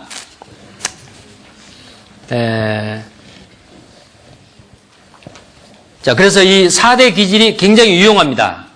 자, 둘째, 그 중간에요. MBTI는 테일러 존스 테스트에 마찬가지로 자기 개선에 도움이 안 됩니다. 그러나 4대 기질로는 사람을 변화시키는 성령의 사용을 돕습니다. 그 다음에 셋째, 12가지 기질 조합은 현실에 부합합니다. 인간의 이론이 다 그렇듯이 4대 기질로는 역시 완벽하지는 않습니다. 절대적인 건 아니죠. 우리는 참고할 따름입니다. 그러나 이 이론은 성경에 위배되지 않고 성경의 몇 가지 원칙들과 부합하며 실제로 많은 사람에게 도움을 주고 하나님께 영광을 돌릴 수 있습니다. 자, 아까 읽었던 그 말씀이죠. 시편 139번 16절에 내 형질이 이루기 전에 주의 눈이 보셨다 그랬죠. 이미 다 하나님이 정해놓으신 거예요. 자, 로마서 6장 12절 14절 아까 보셨죠. 너희 지체를 불의의 변기로 제어드리지 말고 오직 너희 자신을 죽은 자가 돼서 다시 산 자같이 하나님께 드리며 너희 지체를 의의 변기로 하나님께 드리라. 우리의 기질의 단점이 있다 할지라도 성령으로 극복을 해서 이 기질을 활용을 해서 하나님께 쓰임을 받는 사람이 돼요. 오늘 이 주제가 성경 인물을 통해 본 기질이에요. 성경에 나와 있는 그 인물들이 예수님과 같이 완벽한 기질의 장점만 가지고 있는 사람이 한 사람도 없어요. 베드로요? 단점이 많은 사람이요. 모세? 그분 어떤 사람이에요? 그는 그 사람의 승하기가 지상의 모든 사람보다 더 그 온유함이 지상의 모든 사람보다 더 승하다 그랬어요. 아브라함? 그는 하나님의 친구라는 말을 들었습니다. 다윗? 그는 하나님의 마음에 합한 자입니다. 그러나 그들에게 기질의 단점이 있었어요. 그런데도 하나님은 그들을 불러서 기질의 단점을 극복하게 하고 고쳐가면서 하나님이 사용하셨다는 거예요. 자, 그 다음 보겠습니다. 기질 이론과 현대심리학. 이 부분은 제가 일부러 여기다 넣은 것은 제가 아까 서두에 이야기를 했죠. 심리학에 물든 기독교. 혹시 제가 이 주제를 다루면서 이 혹시 심리학을 이야기하는 게 아닐까 염려를 했습니다. 근데 그 다른 책들과 그 심리학에 대해 현대 심리학과 비교를 해보는 가운데 오히려 현대 심리학자들이 이 기질 이론을 반대를 해요. 자, 보겠습니다. 기질 이론과 현대 심리학. 기질 이론과 현대 심리학은 적대적이다. 정반대예요. 그 이유는 첫째, 현대 심리학자들은 인간은 하나의 동물이라는 생각에 사로잡혀 있다. 동물들은 중립적인 상태로 태어나기 때문에 심리학자들은 인간 역시 중립적으로 진화한다고 생각한다. 둘째, 지그문드 프로이드 이후 주류를 이루어온 모든 심리학 이론은 유전된 특성들은 행동에 영향을 미치지 않는다라고 가르쳐왔다. 칼 융, 아들러, 로저스, 스키너 등 모두 이 논제를 일관적으로 주장해오고 있다. 물론 약간의 차이는 있습니다. 인간의 행동은 환경의 결과라고 주장하는 이들의 이론은 기질 이론과 상반되기 때문이다. 실제로 인종평등을 주장하려는 강박관념 때문에 인종 간에 나타나는 자연스러운 차이점을 보지 못하고 있다. 문화가 인종을 만드는 것이 아니라 인종이 각기 다른 문화를 만든다. 한국 사람의 문화와 일본 사람의 문화, 중국 사람의 문화, 그것은 그 땅덩어리가 달라서가 아니고 기후 환경이 달라서가 아니에요. 그 문화를 만드는 그 국민들 속에 들어있는 국민의 기질입니다. 그런 게 있어요. 자, 그 다음에요. 넷째, 12페이지입니다. 심리학자들은 개인의 책임을 무마시키는 일에 전념하고 있다. 인본주의 심리학자들은 인간의 본성을 이해하지 못한다. 그들은 모든 사람은 선하게 태어나고 환경이 사람을 만든다고 주장한다. 이것은 각 개인에게 자신의 행동에 대한 책임을 지도록 권장하는 대신 정부가 모든 인간의 문제를 해결해야 한다는 자유주의자들의 주장을 신봉하게 만드는 전제가 된다. 대부분의 심리학자들은 인간 행동에 대한 책임이 사회에 있다고 가르친다. 문제를 가진 개인을 희생자로 보아야 한다고 주장해왔다. 그러나 최근 새로운 분파를 이룬 심리학자들이 현요법과 직접요법 그리고 책임감을 각 개인에게 되돌리는 다른 개념들을 제시하고 있다. 왜냐하면은 프로이드나 아니면 스키너, 아들러 이런 사람들의 그 심리학의 이론이 한계가 있는 거예요. 그 다음에요. 성경은 우리를 사랑하시는 이로 말미암아 우리가 넉넉히 이기느니라. 기질의 단점을 하나님의 능력의 힘으로 우리가 이길 수 있다는 겁니다. 자신의 기질을 알면 예수 그리스도의 능력으로 자신의 본성적인 약점을 극복할 수가 있다. 예, 이제 다음 장에서는요. 이제 그러면 나는 어떤 기질이냐 궁금하시죠? 기질 프로필, 자기 진단입니다. 나는 유일한 존재이다. 자, 나는 유일한 존재입니다. 쭉 반복된 말씀이기 때문에 그 중간에 그 활자체가 다른 게 있죠. 나는 어떤 기질을 가지고 태어났는가? 자, 나는 누구인가? 나는 왜 이런 반응을 보이는가? 나의 강점은 무엇이며 어떻게 극대화할 수 있는가? 나의 약점은 무엇이며 어떻게 극복할 수 있는가? 예, 나머지 부분은 한번 읽어보시면 도움이 될 겁니다. 자, 그 다음에 2번, 기질 진단 선용학입니다. 자, 그러면 기질을 진단할 때에 틀림없이 이제 오늘 이 공부를 하고 나면은요, 자기에 대해서 나는 이런 기질이야. 그러면 이제 여기 이제 부부간에 이제 이렇게 왼쪽 오른쪽 앉아 계시잖아요. 그러면은 기질의 장점을 나에게 이런 장점이 있구나라고 좀 이렇게 어깨가 으쓱거려질 수도 있는데 단점을 말할 때 아마 자기 자매나 형제를 쳐다볼 거예요. 왜 그러냐면 봐, 내 기질이 이런 거잖아. 근데 왜 그걸 문제로 삼아? 이렇게 자기의 잘못을, 자기의 기질의 단점을 자기 합리화시키고 핑계 대려고 해서는 절대 안 된다는 거예요. 이걸 악용을 하면 안 됩니다. 악용을 하면 안 돼요. 그리고 다른 사람을 판단할 때 아마 이 공부를 하고 나서 그래, 우리 자매가 그 기질이구나. 그러니까 그렇게 못돼 먹었지. 이런다든지, 우리 형제는 이런 기질이야. 그러니까 그렇게 고압적인 자세를 가지고 항상 밀어붙이고 마음에 상처를 주고 자기가 집에서는 왕이고 뭐 이런 이렇게 다른 사람을 비난하기 위한다든지 아니면 자기를 합리화시킨다든지 이것은 기질을 선용하는 것이 아니고 기질 진단을 선용하는 것이 악용하는 게 돼요. 절대 그래서는 안 됩니다. 자, 한 장 넘기시죠. 그런 내용입니다. 쭉 한번 읽어보시길 바라고요. 14페이지 3번입니다. 기질의 일반적인 이해. 자, 아까 제가 말씀드렸죠. 히포크라테스부터 이렇게 쭉 되어오는 기질이고 15페이지 네 가지 기본 기질. 자, 이 네 가지 기본 기질 제가 잠깐 설명을 했지만은 가장 간략하게 이 네 가지 기질을 여기에 설명을 해놓고 있습니다. 먼저 이걸 보고 자기 기질 진단을 했을 때 내가 그런 기질이구나. 개략적으로 먼저 진단을 할 수 있기를 바랍니다. 1번 다혈질입니다. 다정하고 낙천적이며 생동감이 있다. 천성적인 감정이 풍부하고 천성적인 감정이 풍부하고 자신의 마음을 쉽게 표현한다. 어떤 결정을 내릴 때 깊이 생각하기보다 기분을 따르는 편이다. 의지가 약하고 무절제하다. 감정이 불안정하다. 자기중심적이다. 들떠있고 무질서하다. 양심을 속일 때가 들어있다. 자, 베드로라고 되어 있는데요. 한번 꼭 베드로가 이렇다라고 어떤 못 박는 게 아니고요. 이 베드로도 이런 기질이 있지만 거기에 복합된 기질이 또 보조 기질이 있어요. 그 다음에 담즙질입니다. 격렬하고 급하고 능동적이다. 의지가 강한 유형으로 자신만만하고 독립적이다. 과감하고 자기 주장이 강해서 결정을 쉽게 내린다. 기회를 빠르게 포착하며 세부적인 일들에는 종종 지루함을 느끼지만 상당히 조직적이다. 오만하고 고집스럽기 때문에 성인이 된 후에 그리스도를 믿고 따르기가 상당히 어렵다. 자, 이 사람들이 구원받기가 여간 어려워요. 더 많이 기도해야 할 거예요. 화를 잘 내고 공격적이다. 여기는 써져 있지 않습니다만 욕도 잘합니다. 잔인하고 신랄하며 냉소적이다. 냉정하고 무정하다. 둔감하고 무관심하다. 고집스럽고 완고하다. 교활하고 거만하다. 바울입니다. 바울이 구원받기 전에 어땠어요? 스데바나가 죽을 때에 가편의 편을 들었죠. 죽이라고요. 그리고 그리스도를 믿는 사람을 잡아들이기 위해서 다른 누구보다도 아주 열성적이었습니다. 그는 자기가 생각하는 것이 옳다고 생각했을 때는 다른 사람이 죽어가는데도 아예 인정사정이 없던 사람이에요. 아주 잔인한 사람이었습니다. 구원받고 나서도 이 바울은 그런 기질이 약간 보여요.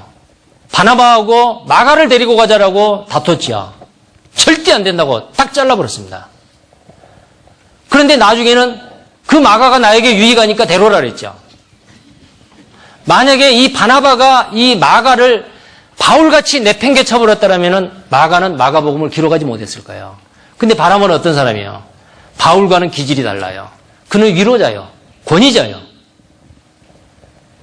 바울이 예루살렘에 올라갔죠. 다메섹에서 예수님을 만나고 난 다음에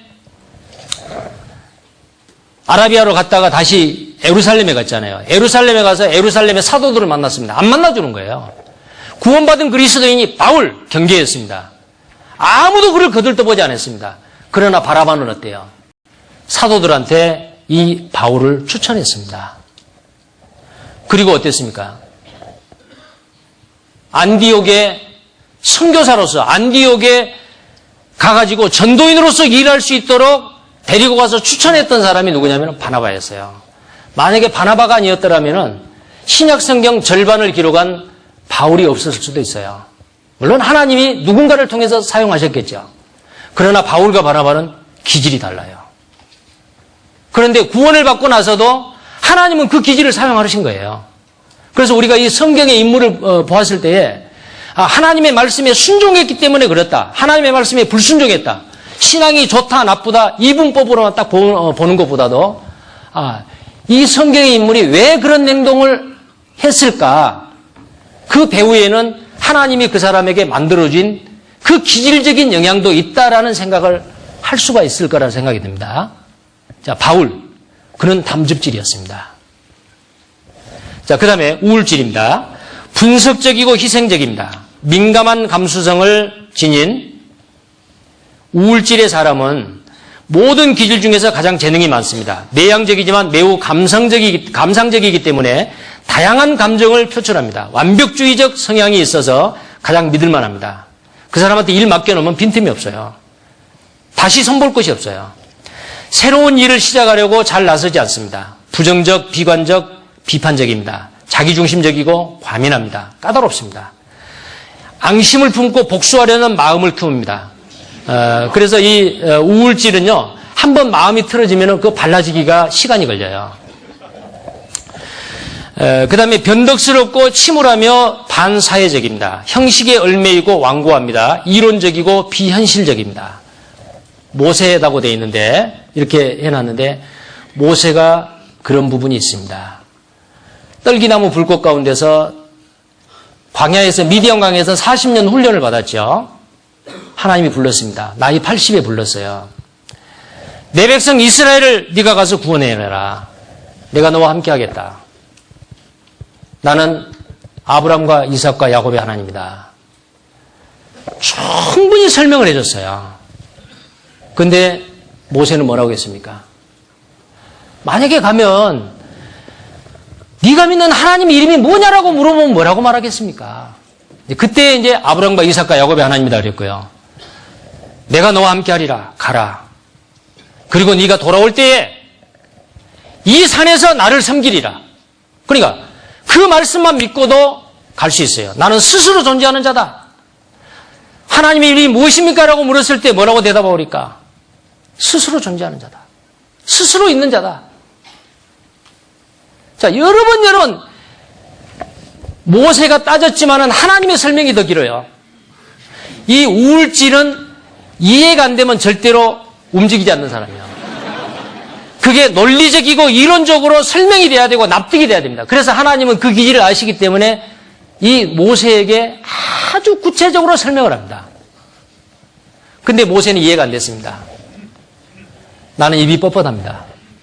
혀가 둔합니다. 입을 만든 자가 누구냐? 가라!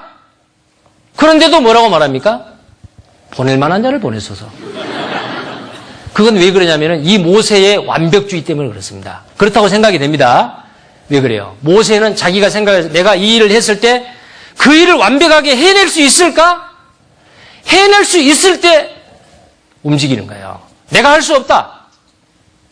하나님이 할 수 있다고 하는데도. 자, 이것은 철저한 완벽주의 우울증입니다. 그리고 이 우울증은 자기가 뭔가 일을 하려고 했는데 거기에 어떤 장애물이 거쳤다든지 거기에 좌절이 됐어요. 완전히 실망해버립니다. 비사회적이라고 했잖아요. 이 모세는 애굽에서 바로의 공주의 아들로서 왕국에 살았잖아요. 그러나 자기 어머니로부터 너는 히브리인이다. 너는 하나님을 믿는 백성이다. 교육을 받았지 않겠어요? 그 왕궁에서 바깥을 내다보니까 노예로 살고 있는 자기 동족을 본 거예요. 편하지 않았습니다. 죄악의 낙을 누리는 것보다도 자기 백성과 함께 고난받는 것을 더 좋아한 거예요. 왕궁에 앉았으면 편하지 않은 거예요. 그건 바로 우울질입니다. 왜요? 그분은 모세는 아주 탁월한 도덕성, 윤리성을 가지고 있는 거예요. 그게 바로 우울질의 특징입니다. 그러다가 이제 자기 때가 왔죠. 자기 동족이 막고 있는데 에집트의 10장을 잡아가지고 죽였어요. 쳐서. 모래 속에 파묻었죠. 자기는 그랬을 겁니다. 그래, 나는 일을 해냈다. 나는 내 동족을 위해서 일을 한다. 그런데 그게 브레이크가 걸린 거예요. 다음 날 동족끼리 히브리인들이 싸웠을 때, 그거 잘 아시죠? 누가 너를 우리의 재판장으로 삼았느냐. 그게 발각이 됩니다. 발각이 됐을 때 어땠죠? 근심했습니다. 걱정했습니다. 그리고 붙잡히기 전에 도망가 버린 거예요. 미디안 광야로 가서 40년 동안 은둔 생활을 합니다. 이 우울질은 혼자 있기를 좋아합니다. 그리고 우울질은 꽃을 보는 것보다도 잡초를 봐요. 꽃보다 잡초를 봐요. 그래서 미디안 광야에서 모세가, 여러분 한번 생각해 보세요. 모세가 게르솜이라는 아들을 낳았죠. 그 아들을 낳았을 때 아마 다혈질의 아들을 낳았다면은 기쁨이라는 어떤 단어를 해가지고 뭐 아셀이다 이렇게 진다든지 뭐 여러 가지를 짓지 않겠어요. 그런데 게르솜이라고 하는 그 뜻이 뭐예요? 예? 예, 아주 부정적인 단어예요. 한번 보세요. 자, 출애굽기 한번 보겠습니다.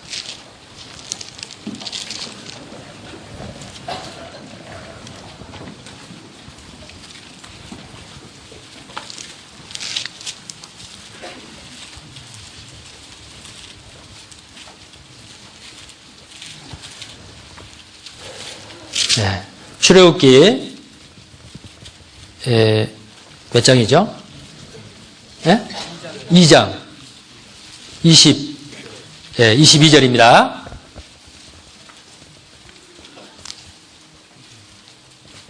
(22절) 보면은 그가 아들을 낳음에 모세가 그 이름을 게르솜이라 하여 가로되 내가 타국에서 객이 되었음이라 하였더라. 자, 얼마나 참 우울한 일이네요. 내가 타국에서 객이 되었다. 자기 아내하고 결혼해가지고 행복하게 잘 살고 아들 하나 얻었으니까 기뻐하고 좋아해야 할 텐데 나는 타국에서 객이 되었다. 이게 우울증 걸리기 직전이잖아요. 자, 이게 바로 모세가 가지고 있는 그 기질이에요. 자, 그래서 이 우울질 대표적인 모세입니다. 나중에 좀 더 구체적으로 말씀드리겠습니다. 네 번째로 점액질입니다. 같이 지내기 가장 무난한 유형이다. 너무 잔잔하고 평온해서 주변 환경이 어떻건 별로 흥분하거나 동요하지 않는다. 냉정하고 조용하고 소심해 보이기까지 한 모습 뒤에 다양한 재능들이 있다. 일단 헌신하면 오랫동안 믿을 만한 일꾼이 된다. 그러나 처음 일을 맡기가 상당히 어렵다. 느리고 게으르며 동기부여가 부족하다. 자기 방어적이다. 이기적이고 인색하다. 매우 고집스럽다. 우유부단하고 겁이 많다. 이삭이나 아브람입니다. 자, 이삭은 어때요? 다투기를 싫어합니다. 아주 평화주의자입니다. 아브람도 마찬가지요. 롯의 그 종들하고 다투었을 때 아브람은 뭐라고 말했어요? 네가 자하면 내가 우하고 네가 우하면 내가 자하리라. 평화주의자예요. 양보를 잘해요. 절대로 안 싸웁니다. 이게 바로 점액질인데요. 아마 이 세상에 점액질이 없다면 날마다 전쟁이 일어날 거예요. 왜 우리가 이렇게 평화롭게 사냐면 점액질 때문에 그렇습니다. 점액질. 자, 그 다음에 12가지 기질보갑 있는데요. 자, 이 12가지 기질보갑은 한번 읽어보겠습니다. 우리는 모두 2가지 이상의 기질을 가지고 있으며 그중 하나는 우세하고 다른 하나는 부차적이다. 주기질이고 종기질입니다. 그러나 모든 기질의 혼합 정도가 똑같지는 않다. 천차만별이다. 예를 들어서 60%가 다혈질이고 40%가 담즙질인 사람은 80%가 다혈질이고 20%가 담즙질인 사람과 분명히 다르다. 그러므로 같은 혼합 유형도 어느 정도 차이가 있다. 본 교재에서 각각의 혼합된 유형을 세부적으로 구분하는 방법보다도 주된 기질이 60%이고 부차적인 기질이 40%인 경우를 살펴보게 될 것이다. 이건 물론 이 숫자가 정확하다는 건 아니고요. 주기질이 좀 많고 그 다음에 종기질이 부차적인 기질이 좀 적다라는 겁니다. 그 다음에 각자 자신을 위해 혼합 비율을 재조정하는 것이 필요하다. 기질 판독을 통해서 자신에게 나타난 강한 기질을 찾으면 된다. 많은 사람이 적어도 두 기질을 동시에 지니고 있고 하나의 주기질과 두 개의 다른 기질을 지닌 사람도 있다. 그랬습니다. 자, 그 밑에 기질 2에 도표 1을 보시면요. 자, 이렇게 다혈질 상단 좌측에서 우측으로 다혈질, 담즙질, 하단에 우울질, 점액질 이렇게 해놨습니다. 근데 여기에 이제 상단에서 좌우로 결합이 됩니다. 다혈질에서 다혈담즙질 그러면 다혈질이 주기질이에요. 그 다음에 뒤에 있는 게 종기질이 됩니다. 이렇게 하면은 중요한 기본적인 4개 기질에다가 복합 기질이 몇 개가 나오냐면 12개가 나오죠. 이 12개 기질로 가지고 온 세상 사람들을 딱 나눌 수 있느냐? 그것도 아니에요. 아까도 제가 다 말씀드렸지만 그 퍼센테이지가 천차만별에 수억이 나오고 이 경우의 수는 수억이 나옵니다. 자, 그렇게 알아주시고요. 그 다음에 도표 2를 보시면요.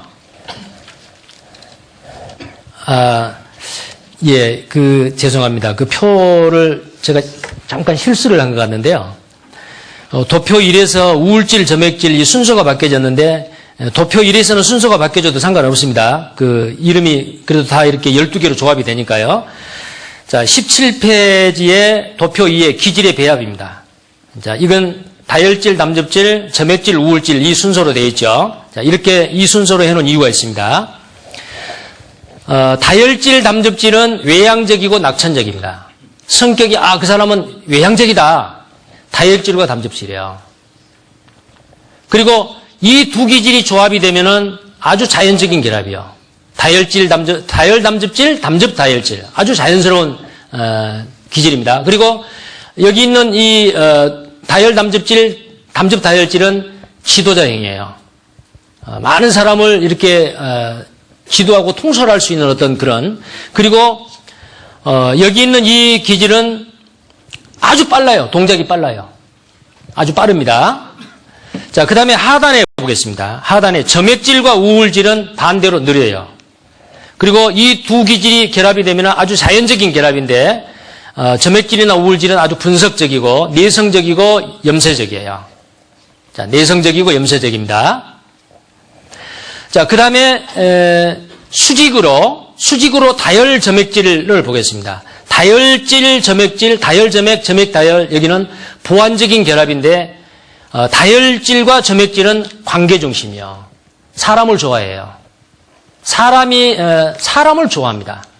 관계를 맺기를 좋아해요. 그래서 인간관계를 아주 잘 맺습니다. 그리고 다혈질 재치가 있고 편안합니다. 목표 지향적이지 않습니다. 일 중심이 아니기 때문에 관계 중심이기 때문에 목표 지향적이지 않아요. 그 다음에 오른쪽에 가면은 수직으로 오른쪽에 가면 담즙, 우울, 담즙입니다. 이 두 기질이 결합이 되면은 보완적 결합인데 일 중심이요. 아주 일을 잘합니다. 우울질은 아주 치밀하게 조직적으로 잘하고 담즙질은 아주 능률적으로 잘해요. 빠르게 잘해요. 자, 그리고 이 기질은 단호하고 조직적이고 목표 지향적입니다. 왜? 일 중심이기 때문에. 그러나 사람들과의 관계를 맺지를 못해요. 원수가 많아요. 혼자 있기를 좋아하고요. 혼자서도 살아요. 근데 다혈질, 점액질은 절대로 혼자 못 삽니다. 결혼하고 살다가 만약에 헤어진다든지 어느 한쪽이 상처를 나면은 혼자 못 살아요. 이게 바로 다혈 점액질입니다. 그러나 담즙질, 우울질은 혼자 삽니다. 자, 그리고 그 위에 다혈질은 감성적이에요. 그 다음에 우울질은 예술적입니다. 그 다음에 담즙질은 의지가 아주 강해요. 그리고 반대로 점액질은 비감성적이에요. 그런데 대각선으로 이렇게 합해지면은 전혀 다른 성향이에요. 그래서 전혀 다른 성향인데도 이런 그 기질이 복합이 되어 있는 사람이 있습니다. 근데 이렇게 전혀 반대되는 기질이 있으면은 충돌이 생길 수 있고 약간 이율배반적이고 그 보조적인 종기질이 어떤 경우에는 가면일 수가 있다라는 거예요. 근데 다 그렇지는 않습니다. 한 장을 넘기시기 바랍니다.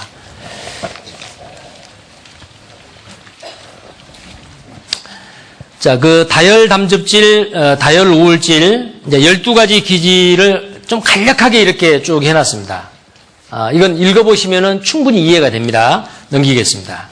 12가지 기질입니다. 점액 우울질까지. 그 다음에 20페이지에 도표 3을 보겠습니다.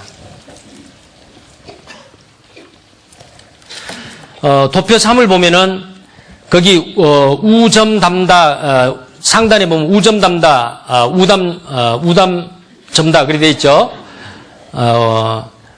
자, 이건 바로 뭐냐면은 우울질 담즙질과 앞자만 이렇게 따놨습니다. 근데 제일 위에 보시면요. 밑에 보시면은 기대가 낮은 것은 0이고 기대가 높은 것은 10이잖아요.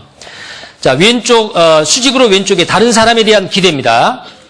자, 다른 사람에 대한 기대가 가장 큰 기질이 우울질입니다. 그러니까 용서를 잘 못해요. 우울질은 자기에 대한 기대도 제일 높아요. 완벽하기 때문에, 완벽한 기질이기 때문에 완벽성을 추구합니다. 그래서 다른 사람도 그렇게 해줘야만 돼요. 그래서 이 우울질이 제일 싫어하는 기질이 뭐냐면은 다혈질이에요. 다혈질은 기분파거든요. 논리적이고 질서 있고 그런 것을 다혈질은 못해요. 근데 우울질은 아주 꼼꼼해요. 그래서 이 다혈질이 치약 중간을 푹 짜버리면은 우울질은 그게 문제가 되는 거예요. 그래서 내가 이러니까 상대방도 내같이 돼야 된다라는 기대치가 제일 높은 그 기질이 바로 우울질입니다. 자, 그 다음에 담즙질은요. 다른 사람에 대한 기대는 굉장히 높아요. 근데 자기에 대한 기대는 자기에 대한 것은 굉장히 아주 관대해요. 자기에 대해서는 용서를 잘해요. 그리고 다른 사람에 대해서는 아주 엄격해요. 그렇기 때문에 화를 잘 내요. 화는 자기한테 내는 게 아니잖아요. 상대방한테 화내는 거예요. 자, 그런 것을 나타내고요. 그 다음에 점액질은 중간입니다. 다른 사람에 대한 기대도 중간, 자기에 대한 기대도 중간이에요. 그 다음에 다혈질은요. 다른 사람에 대해서 기대를 많이 안 합니다. 그냥 자기만 좋은 거예요. 자기만. 그리고 자기에 대한 기대도 그렇게 높질 않아요. 그래서 이 다혈질은 기분대로 하기 때문에 약속을 안 지킬 수 있어요. 말이 앞서요. 우리 어디 가자. 식사 한번 합시다. 이런 식으로 이제 합니다. 그리고 잊어버려요. 그리고 나서도 별 죄책감을 느끼지 않습니다. 이게 바로 다혈질이거든요. 근데 자기에 대해서도 용서를 잘하고 다른 사람에 대해서도 용서를 잘해요. 이게 다혈질이거든요. 그래서 이 자신에 대한 기대와 다른 사람에 대한 기대를 이 도표로 생각을 하면은 상대방의 그런 기질이라면은 그 사람은 기대치가 높다. 나에 대한 기대가 높다. 그걸 파악을 하면은 이해가 됩니다. 문제가 안 돼요. 자, 기질 테스트 4번입니다. 자, 이제 본격적으로 자기 기질을 알아야 되는데요. 기질이 사람의 21페이지입니다. 기질이 사람의 행동에 영향을 미친다. 부모나 형제 그리고 배우자와 다른 기질을 가졌을 것이다. 우리가 어떤 기질을 가졌는지 먼저 자신의 기질을 파악하는 것이 중요하다. 다음에 나오는 기질 프로필을 통해서 자신의 기질이 무엇인지 쉽게 파악할 수 있다. 각 번호에 따라 4개의 단어가 나온다. 자신을 잘 나타내는 단어에 표시를 하면 40번까지 모두 하나도 빠뜨리지 말고 답해야 한다. 어떤 단어가 자기를 잘 나타내는지 잘 모르겠으면 배우자나 친구에게 물어보거나 어렸을 때 모습을 떠올리며 생각해 보라. 자, 제가 지금 여기를 읽고 있는데 벌써 뒷장을 넘긴 사람은 다혈질이나 담즙질입니다.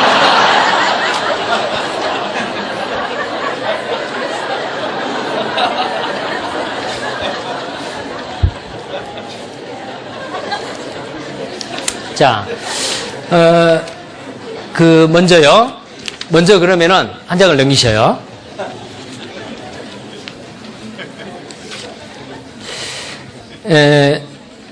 시간이 벌써 다 됐는데요.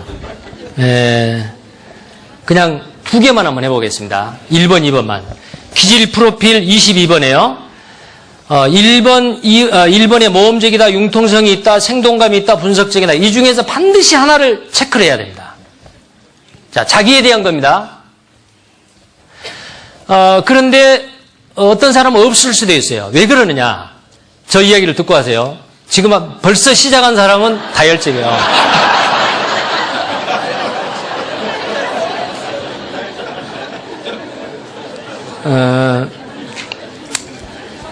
특히 여기 계신 분은 우리 전도인들이고 전도인 자매님들이잖아요. 그래서 다른 누구보다도 신앙적으로 성숙된 분들입니다. 그래서 하나님으로부터 부모로부터 타고났던 그 기질의 단점을 성령의 능력으로 지금까지 많이 극복을 하고 그것이 많이 하나님의 능력으로 수정이 돼 있어요. 그래서 그것이 수년 동안 이 전도인의 이 생활을 전도인의 가족으로 생활하기 때문에 그것이 자기도 모르는 사이에 다 본래 타고난 기질과는 상관없이 나는 이렇다라고 생각을 해요. 그래서 성숙한 그리스도인일수록 이 기질 테스트가 정확하게 안 돼요. 아주 좋은 현상이잖아요. 아주 좋은 현상이에요. 그래서 자기의 정확한 기질을 선택을 하려면은 전도인 하기 전에 아니면은 구원받기 이전에 아니면 자기 어릴 때 그걸 생각을 하면서 한번 1번, 2번만 체크를 해보세요. 시간이 많이 걸리기 때문에 1번, 2번만. 자, 지금부터 시작입니다. 딱 그 중에서 한 가지만 하면 돼요.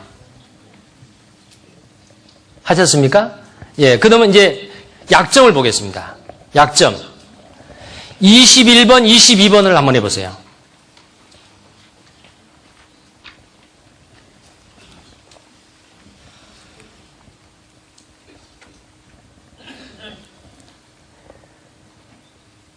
(21번) (22번입니다) 다 하셨죠? 네. 너무 깊이 생각하면 안 돼요. 딱 보고 떠오르는 거 하면 됩니다. 그리고 한 장을 넘기셔서 이제 이 기질을 판독하는 방법이요. 24페이지에 그 요령이 나와 있는데, 자, 아까 기질의 강점 1번에서 기질의 강점 1번 있죠? 기질의 강점 1번에서 체크해 놓은 부분이 만약에 모험적이다. 그러면은 25페이지 강점 1번에서 모험적이다라는 게 두 번째 있죠. 그 두 번째에다가 표시를 하세요. 자기에 해당되는 걸 적으시면 됩니다. 그 다음에 2번, 강점의 2번에서 예를 들어서 만약에 평온한 것에 표시가 되어 있다 그러면은 기질 판독의 2번에 가가지고 평온한이 반드시 나와요. 그 평온한 거기에다가 표시를 합니다. 그 다음에 기질 약점을 또 보세요. 여러분이 표시해놓은 21번에 나는 남을 압도하려는 어떤 그런 것이 있다. 그러면은 21번에 기질 판독에 가가지고 26페이지에 기질의 약점이 있죠. 남을 압도하려는 게 두 번째 있잖아요. 거기다 표시를 하세요. 그 다음에 22번에 여러분이 표시해놨던 나는 동정심이 없다. 그러면 동정심이 없는 그 외에 이제 기질 약점에 가가지고 두 번째 동정심이 없는 그거 표시됐죠. 자, 이렇게 쭉 표시를 해가는 겁니다. 그리고 이제 나중에 기질 판독을 해서 주기질이 몇 개, 보조기질이 몇 개, 어떤 사람은 기질이 3개 이상 나올 수도 있어요. 근데 아무튼 될 수 있으면 솔직하게 표현을 하셔야 됩니다. 이 기질 표시를 할 때에, 나는 이렇게 되고 싶다. 자기 소망사항을 하면 안 돼요. 그러면 정확한 자기 기질이 안 되는 거예요. 자, 그러면 다시, 시간이 없기 때문에, 21페이지를 다시 넘어갑니다. 자, 여기에 이제 빈 공간이 있는데요. 여기에서 이제 이걸 여러분의 정확한 기질을 알아보려면은, 40개의 그 20개씩 강점과 단점을 다 표시해가지고 그걸 쭉 표시해보면 틀림없이 자기 기질이, 주 기질이 뭐고 보조 기질이 뭔지를 이제 알게 될 건데요. 시간이 없어서 지금 확인을 못 하잖아요. 그래서 간략하게 파악할 수 있는 거 제가 몇 가지를 한번 이야기 들어보겠습니다. 만약에 여러분들이 연극을 보러 갔다고 합시다. 아니면 극장에 영화를 보러 갔습니다. 한번 생각을 해보세요. 자, 연극을 보러 갔어요. 근데 그 무대에 주인공이 나오고, 그 다음에, 그 조연들이 나옵니다. 무대에서 연극을 합니다. 아니면 영화에서 영화를 합니다. 그 주인공이 아주 멋집니다. 그걸 보고, 나도 저 주인공이 돼야겠다. 나도 저 무대 위에 올라가가지고 배우가 돼야겠다. 그런 생각을 하신 분. 그냥 마음속으로만 딱 이렇게 찍으세요. 야, 나는 저 연극이 참 멋지다. 저걸 어떻게 저렇게 연출을 했지? 그리고 저 연극의 저 스토리가 너무나도 아주 감동적이다. 야, 저 스토리 정말 잘 썼다. 저 희곡을 나도 저렇게 멋진 그 연극의 대본, 희곡을 내가 한번 써보고 싶다. 자, 그런 생각이 드십니까? 아니면 영화의 시나리오를 내가 한번 쓰고 싶다. 나는 시나리오 작가가 되고 싶다. 희곡 작가가 되고 싶다. 자, 자기 마음에 하나 고르세요. 세 번째는, 그 멋진 스토리가 있는, 그 시나리오나 희곡 대본을 가지고, 연극 대본을 가지고, 우수한 그 배우들을 내가 뽑아가지고 멋지게 내가 연출을 해보겠다. 내가 PD가 되겠다. 아니면 연출가가 되겠다. 자, 연출가가 된다는 거 아주 멋지죠? 큐! 그러면 착착 움직이고, 그 감독에 따라서, 이제 감독입니다, 감독. 영화 감독이나 연극 감독이에요. 연출가예요. 그 감독이 되고 싶다라는 생각이 있으세요? 자, 이제 마지막입니다. 나는 그것도 저것도 다 싫고, 제일 잘 보인 자리에 앉아서 나는 관람을 하겠다. 자, 제가 이제 기질 판독을 해드리겠습니다. 만약에 나는 무대 한 가운데 서고 싶다. 그 사람은 무대 체질입니다. 다혈질입니다. 다혈질이에요. 다혈질의 사람은 무대에만 세워놓으면은 물 만난 고기가 돼요. 물을 만난 고기가 됩니다. 자, 그 다음에 나는 시나리오를 쓰고 싶다라는 것은 그 사람 우울질입니다. 나는 시나리오를 작가가 되고 싶다. 치밀하게 이렇게 아주 복선을 깔고 동기유발을 어떻게 하고 결론은 어떻게, 크라이막스는 어떻게 아주 그렇게 머리 쓰는 걸 좋아해요. 그게 바로 우울질입니다. 그 다음에 감독이 되고 싶다. 자, 감독은 그거 말 하나 안 하나 담즙질이죠. 담즙질이요. 그 담즙질은 타고난 지도자예요. 지도자입니다. 그 다음에 나는 관객이 되고 싶다라고 하는 것은 그 사람 우울질입니다. 죄송합니다. 점액질입니다. 점액질입니다. 물론 한 가지 기질 테스트를 해가지고 나의 기질을 전부 말할 수는 없지만은 어떤 사람에게는 그 한 가지만 말해도 딱 이렇게 자기 기질을 파악할 수가 있어요. 또 한 가지 더 말씀드리겠습니다. 방금 여러분들이 기질 테스트 1문항, 2문항을 장점과 강점과 단점을 했죠. 근데 다른 누구보다도 가장 먼저 해치웠어요. 그리고 이거 참 재밌네. 무슨 일이든지 잘 덤벼요. 근데 용두삼이요. 시작은 아주 잘합니다. 아주 흥미있게 합니다. 이런 게 다 있네. 이번 특강 참 재밌다. 이게 도움이 되겠다. 그래가지고 아주 호기심을 가지고 시작을 합니다. 그게 다혈질이에요.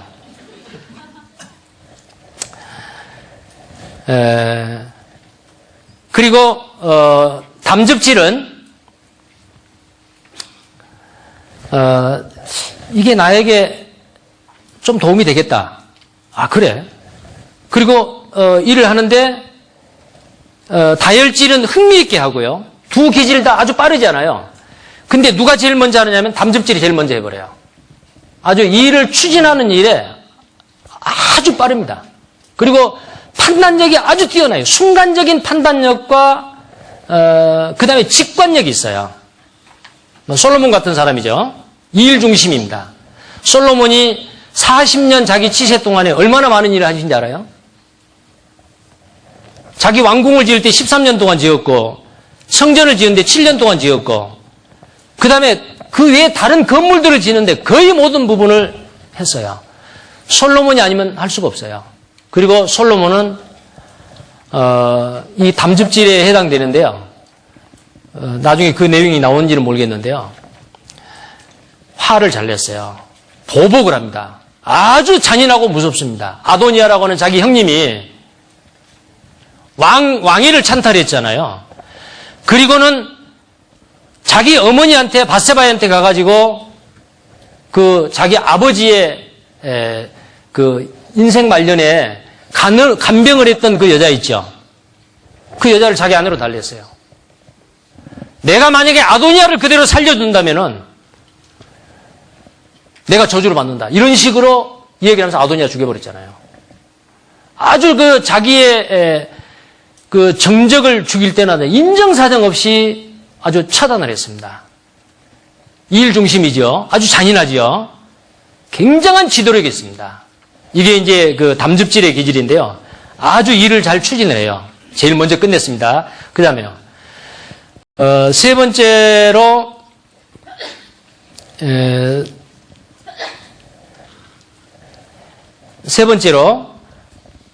이런 일을 싫어해요. 뭐 이렇게 쓰고 뭐 조사하고 하는 거 굉장히 싫어합니다. 그래가지고, 이거 하라고 하니까 하기는 해야겠는데, 하고 그냥 하면서 제일 늦게 해요. 이게 점액질이에요. 제일 점액질입니다. 그리고, 우울질도 느리기는 느리는데요. 야, 학교 다닐 때 이런 거 많이 했는데, 이런 것을 해가지고 자기 기질을 꼭 알 수 있을까? 이거 왜 해야 되는데? 야, 이상민 목사 참 이상하다. 이거 왜 해야 돼요? 아직 이해가 안 되는 거예요. 그래서 마음속으로 불평을 하면서 합니다. 그 사람은 우울질이에요. 그리고 아까 제가 치약 짜는 이야기를 했는데 치약을 아무렇게나 중간에서 푹 짜는 사람은 다혈질 아니면 담즙질이야. 밑에서부터 얌전하게 짜온 사람은 우울질 아니면 점액질이야. 그게 주기질일 거예요. 자, 그 외에도 많은 거 있습니다. 자, 그래서 자기 기질을 정확하게 판독하게 되면은, 그 기질의 강점과 약점이 있어요. 그리고 그 기질의 강점과 약점이 있는데, 강점은 더욱 빛내게 해야 되고, 약점은 어떻게 하면 이 극복을 해야 되느냐. 여러 가지 좀 도움이 되는 그런 내용들이 나머지 이 교재에 많이 나와 있는데요. 시간이 다 됐기 때문에, 만약에 혹시 언젠가 저에게 시간을 준다면 그 다음 부분은 한번 더 설명을 할 거고요. 그렇지 않으면 이 교재에 남겨져 있는 그 뒤에 내용을 참고를 하시면 읽어보시면 부피가 그렇게 많지 않기 때문에 읽어보시면은 충분히 도움이 될 것이다 라는 생각이 듭니다. 예, 죄송합니다. 15분이나 지연이 돼서 죄송합니다.